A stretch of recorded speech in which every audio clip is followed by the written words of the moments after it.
Good afternoon, everyone, and thank you so much for being here. My name is Shannon Doram, and I have the privilege of being the president and CEO of YMCA Calgary. I'm pleased to welcome everyone and to acknowledge that we're gathered on the traditional lands of the Treaty 7 First Nations of the Siksika, Piikani, Kainai, Tsuut'ina, and the three Stoney Nations comprised of the Chiniki, Goodstoney, and Bearspaw. Calgary is also home to the Métis Nation of Alberta.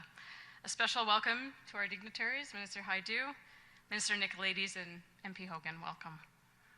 We're here today at the YMCA Corey Park Child Development Centre, one of 6 licensed childcare facilities operated by YMCA Calgary. This facility was purpose-built for childcare, located walking distance from over 2,000 homes, close to a business park, where our childcare families access recreation amenities as well. We're honored to share this space with you today. Each day, 341 children come through the doors of this centre, and more than 600 children attend YMCA Child Development Centres across Calgary. Their parents and caregivers head off to work or school knowing their children are in a safe place to learn, grow, and play, cared for by our team of highly qualified early child educators and staff. It's a wonderful thing to be a part of and a daily reminder of why high-quality, affordable, and accessible childhood education is so important. Today's announcement supports stability in 2026 for childcare centres across Alberta and paves the way for more families to access affordable care. To share further details, I'm pleased to introduce the Honourable Patty Hajdu, Member of Parliament for Thunder Bay, Superior North, and Minister of Jobs and Families. Minister Hajdu. Well, thank you very much, Shannon, and thanks for welcoming us here at the Y. And it's such a joy to work with partners like you across the country who are delivering quality childcare for families, Canadian families, and to Minister Nicolaides, who I met on Zoom it feels like just a few weeks ago that we were talking. Thank you very much for your collaboration in getting to this point today. Minister Nicolaides was telling me that he has 5 little children, so he is no stranger to the need for affordable childcare himself. I'm also joined by my colleague, friend, and incredible parliamentary secretary to the Minister of Energy and Natural Resources, Corey Hogan, who I didn't know very well before he was elected this past election, but what a true gem you are for our caucus, and thank you so much for all the ways that you contribute. And of course, to everyone here at the Y who brings this centre alive. We were just speaking on the way down about the diversity of YMCA and what it provides to communities. And so thank you for taking care of people and fostering stronger and healthier and more connected communities from birth to very elderly. And I really appreciate the work that you do to make this community livable and connected. It's also wonderful to be here on the traditional territory of the many people that you recognized, and I will say that many of those folks in my previous work as Minister of Indigenous Services Canada, I was very honored to work with, and so thank you again for recognizing that territory. It is wonderful to be here, and it's wonderful that we've been able to land on a 1-year extension to make sure that we can continue to provide affordable childcare for Albertan families. You know, this is something that is not just good for parents. Obviously, it's savings for parents, but it's also really good for kids. And we know that quality childcare actually helps kids accelerate their learning, make sure that kids are well positioned to learn well as they take those next steps into school. It also gives parents choice. Families, as I said, save thousands of dollars. It's not a perfect system yet, but I can tell you it's much better than nothing, which is what we had just a few years ago. Families of about 900,000 children are now benefiting from affordable and quality childcare. 8 provinces and territories are delivering regulated early learning and childcare for about $10 a day or less, while all other jurisdictions have reduced fees by 50% or more. And since November of 21, Alberta's announced about 51,000 new childcare spaces, which is a huge step towards their total goal of 68,700 spots. And effective January 1st, 2024, the Government of Alberta achieved an average of $15 a day for licensed early learning and childcare under the Canada-wide system, and then announced a fixed $15 a day fee in April of 2025. So the average savings in Alberta for families can be $7,600 for a licensed child per child for licensed childcare. So imagine that savings, $7,600. And I have to tell you that as a former single mother, I'm still a mother, you're always a mother, but when my boys were little and when I was first separated, in fact, it was affordable childcare that allowed me to continue to work. It also allowed me to continue my education and return to post-secondary education. And my children got quality care. And exactly as Shannon said, it's very hard to go to work if you're worried about the care of your child. And actually for me, prior to having access to subsidized affordable childcare in Ontario, it was a patchwork quilt of care. And it was often with unlicensed providers who were not trained to provide childcare. And that is actually very unsettling for families if they don't feel the sense of safety, that their children are in good spaces with qualified and educated early childhood educator providers. It can be very difficult to go back to work. It can be very difficult to stay at work. It can be very difficult to continue to learn if a person is in school. And I will also say that I have a huge gratitude for the ELCC educators that are doing this incredible work. I've been in this role as Minister of Jobs and Families, able to visit a number of early learning and childcare centers, and I have to tell you the quality of people taking care of our children in this country is excellent. These are incredibly skilled professionals. They are there daily providing the kinds of learning opportunities and nurturing that our children need and deserve. So today I'm very pleased to announce a one-year extension to our Canada-Alberta, Canada-wide and bilateral ELCC agreement until March 31st, 2027. This represents over $1 billion for this fiscal year. And the extended Canada-wide agreement also includes the final year of the ELCC infrastructure fund. So Canada will then provide Alberta $1.17 billion, and this will support continued access to high quality, affordable, flexible, and inclusive learning spaces. It'll help maintain that $15 a day commitment that the province of Alberta has made to families.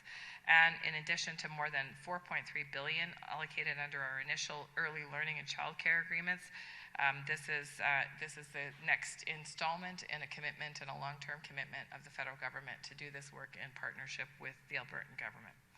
And so with today's announcement, I'm pleased to say that all provinces and territories have extended their Canada-wide agreements until at least March 31st, 2027.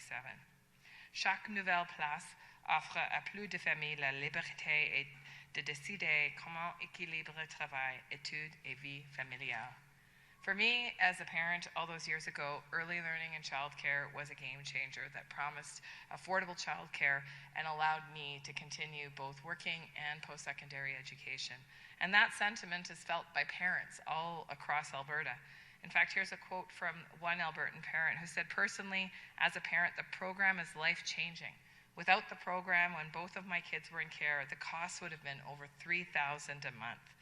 And when they were both there with the program, the cost was $1,300. Because of the program, we didn't go into debt for childcare."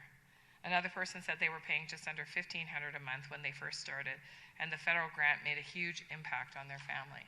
So we're talking about $3,000 a month. We are talking about somebody's mortgage. We're talking about all of the different activities that, as parents know, can cost families tremendously, and sometimes kids have to go without if parents don't have the access to those funds.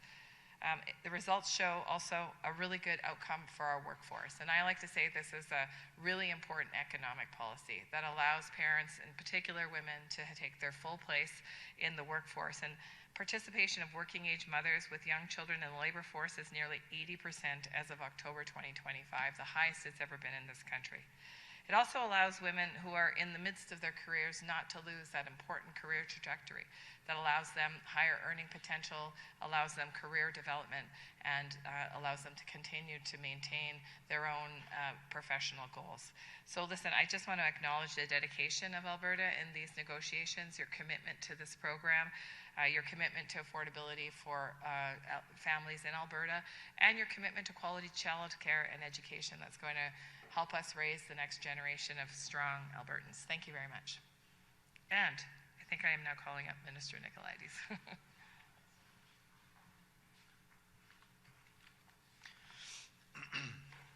Well, apologies in advance. As you can probably tell from my voice, I'm a little under the weather, but I think I'll be able to get through most of it. So I appreciate, Minister Hajdu, thank you so much for your partnership. Thank you for being here. Thank you to our amazing hosts for gracing us with the opportunity to make this important announcement here at your incredible facility. I want to start today by just talking about the reality that many Alberta families face on a day-to-day basis and the conversations that they have, as Minister Hajdu mentioned. Oftentimes these conversations revolve around challenging financial decisions and personal decisions that families have to make when looking for affordable childcare. I know that it's a stress that comes when you can't find the right spot for your child, and it stops you from taking that new job. It stops you from maybe attending post-secondary, as you mentioned, or from growing a business. And it keeps you up at night. And we know that for far too long, finding a space has been harder than it should be. And we know that affordable fees also mean nothing if you cannot find a door to walk through. And that's why we're here today. And we've been through some important negotiations with the federal government. And the agreement that we signed is an important step forward. And we're excited about the prospects of this new deal. Now, we, of course, faced an important choice as we came up to March of 2026 as our current agreement ended. And we could have rushed into a long-term deal that maybe was not the best fit for Alberta, or we could try to find a temporary measure to continue our work to find a system that actually meets the needs of all Alberta families. And that's why this extension of the Canada-Alberta Childcare Agreement until March 31st, 2027 is so particularly important. It's an important bridge and a critical step to help ensure that we continue to advocate for Alberta families. Now, this extension is important because Alberta's a very unique place, of course. Our childcare system relies on a mix of providers. We have amazing nonprofit providers, such as the one that we're in right now. And we have thousands of incredible entrepreneurs who run private centers. And we have day home operators, many of which just down the street from your home and in your neighborhoods. And the challenge that we faced, of course, was some challenges and limits on some of these providers.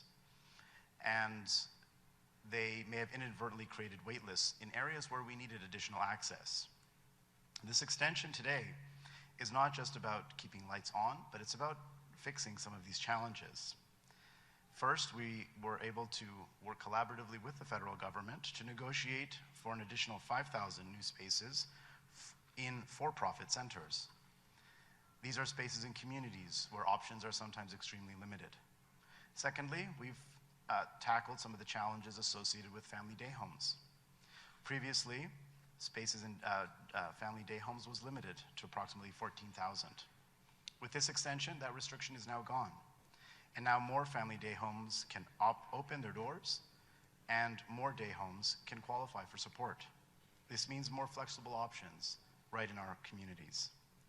And while we continue to work forward in improving access, we're also working to protect the financial situation of so many Albertans. This extension guarantees that fees will continue to stay low. For children, kindergarten age and younger, parent fees will remain at will remain at $15 a day. We continue to cover approximately 80% of the cost, and we continue to save parents and families about $11,000 a year per child. This stability now is locked in for an additional year. This extension proves a simple truth, that the Alberta government is listening carefully to the needs of parents and families, and we hear you loud and clear. You told us that affordability is important, but access is also as important. You told us you need spaces in your communities, regardless of the specific sign on the door. Operators, I heard from you as well. You spoke up. You told us that you want to grow. You told us that you want to serve your neighbors, and we've heard you loud and clear. And that's why these new changes will allow for an additional 5,000 new spaces in areas and communities that need them the most. And that's why we've also opened the door to more family day homes. Today, we're not just signing a piece of paper, we're reshaping the system to fit your lives. Over the next year, we'll keep listening to our operators, to our families. We'll take your stories forward and continue to work collaboratively together with the federal government to ensure a long-term deal that meets the needs of Alberta families and operators. It's now my pleasure to invite Shannon from the YMCA to provide her remarks. Thank you. Great, thank you, Minister Nicolaides, and thank you, Minister Hajdu, for your remarks as well. As the largest providers of not-for-profit childcare in the province, YMCAs in Alberta welcome this announcement. It is good news for children, it's good news for families, and for communities all across the province. At the YMCA, we see every day how access to affordable, high-quality childcare supports children and families to thrive, enabling families, especially women, to participate in meaningful employment and supporting children's development, setting them up for lifelong success. The cost of delivering high-quality childcare, like everything else, continues to grow, and the affordability grant provided under the Canada-wide Early Learning and Childcare Agreement is critical to ensuring we can provide spaces to meet our community needs and that costs are not pushed onto families. We deeply appreciate that both the provincial and federal governments have sought input from operators like us about how the system is working and what can be done to make it better. Minister Hajdu and Minister Nicolaides, both of your teams have had an open door for us, and we thank you for that. There is more work to be done as we continue to build the system, but YMCAs are ready and willing to help with that work. This one-year extension is an important starting point, and we look forward to working closely with you towards a longer-term agreement. We all have the same goal, a system that ensures children and families from all income levels have access to a childcare system that ignites their potential. Thank you again for this announcement and for allowing us to host you this afternoon. So to close out the program, I'd like to call forward Mr. Corey Hogan, Member of Parliament for Calgary Confederation and Parliamentary Secretary to the Minister of Energy and Natural Resources. Please come forward. Thank you. Thank you very much. I appreciate it. I appreciate being here today. So hi, everybody, and thanks again for the warm welcome. It's wonderful to be here. I want to start by congratulating everyone here who's collaborated with us to make today's announcement possible. Merci de voir en sorte que cela se produise. There's not much I can add that hasn't already been said, but I will say this. The Government of Canada is guided by the conviction that the economy is only truly strong when it serves everyone. And that's why we continue to protect the programs created to save families thousands of dollars every year. C'est là qu'on prend des services de garde abordables. It's tremendous to see how the Canada-wide early learning and early child care system is growing across the country and how many children are already benefiting from affordable, high-quality care. I mean, numbers are just numbers, but it's the generations we're nurturing for our country that are going to make an impact. They're going to make Canada more competitive, more caring, more compassionate, and this is freeing up choices for families. It's freeing up money for families, and it's allowing people to pursue their dreams. It is an absolutely amazing tool for families to invest in themselves. Ces programmes changent les choses et rendent la vie plus abordable. And as we talk about building big things across the country, as you know, we're talking about major projects and working in partnership with the provinces like Alberta and many others. The foundation of all that we do is childcare. Nous avons besoin de services de garde si nous voulons réellement bâtir un Canada fort. Encore une fois, merci à nos hôtes de leur accueil si chaleureux. Thank you so much again to our hosts for your warm hospitality, and thank you all for the role you play in helping create a bright future for children. So with that, I'd now like to open the floor to media, and we can take any questions you might have. Thank you, merci.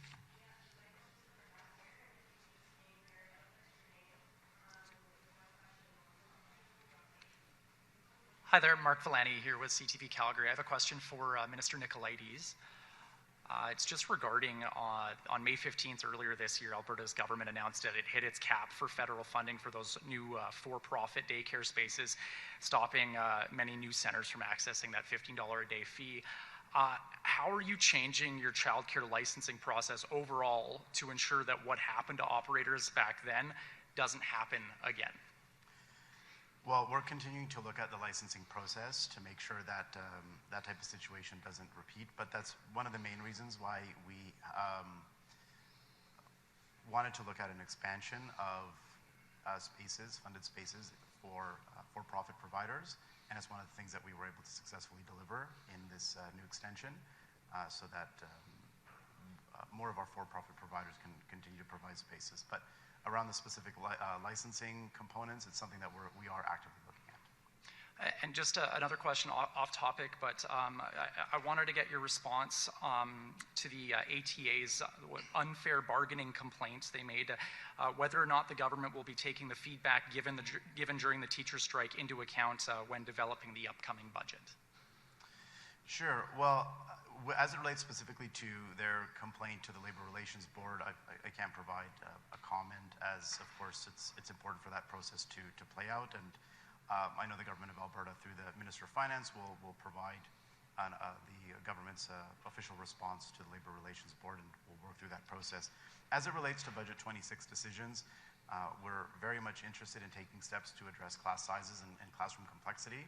And so we had our third meeting of our Class Size and Complexity Cabinet Committee yesterday, and we had an opportunity to hear more about some of the challenges that we have in our system, and that information is incredibly important as we look to make future funding decisions.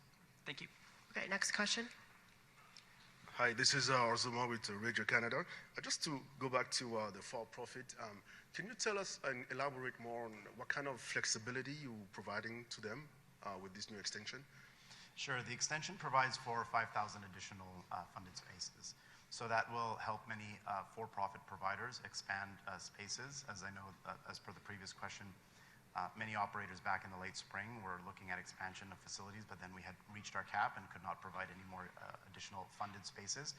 So we'll be able to do that and help them expand operations for those that are looking to create more spaces. So to be clear, the ceiling cap is... The ceiling cap for for-profit spaces has increased by 5,000.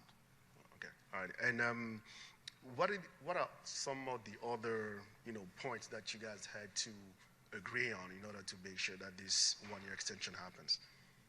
I'm sorry, could you repeat the last part? Can you tell us more about what are the other aspects of this extension that you had to negotiate? Yeah, one of the other aspects related to limitation on spaces with day home operators. So we've been able to remove that limit of providing more funded spaces to day home operators as well, which will be an important step forward. And in addition, of course, as I mentioned, this one-year extension provides us with adequate time and space so that we can have more opportunity to work with the federal government and find a more sustainable long-term solution.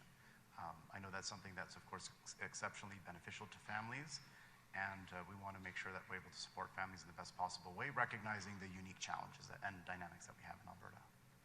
Thank you. Next question. Hi there, Sarah Offen with Global News. I just wanted to ask you, Mr. Nicolaides, please, about the removal of the subsidy. When this program first came in, we've been talking with families who say, it's great, except I was almost completely covered by these subsidies, specifically for those, kids leading up to kindergarten. Is there any, consideration in terms of making some changes so that for single parents that have multiple children, that they can once again be able to afford those childcare spaces as well? Sure. Not at this point, but always happy to have those conversations. Always happy to look at ways in which we can improve and we can provide programming and supports to parents in a way and families in a way that meets their needs. So no immediate plans, but always happy to listen and take any additional steps that we may need to.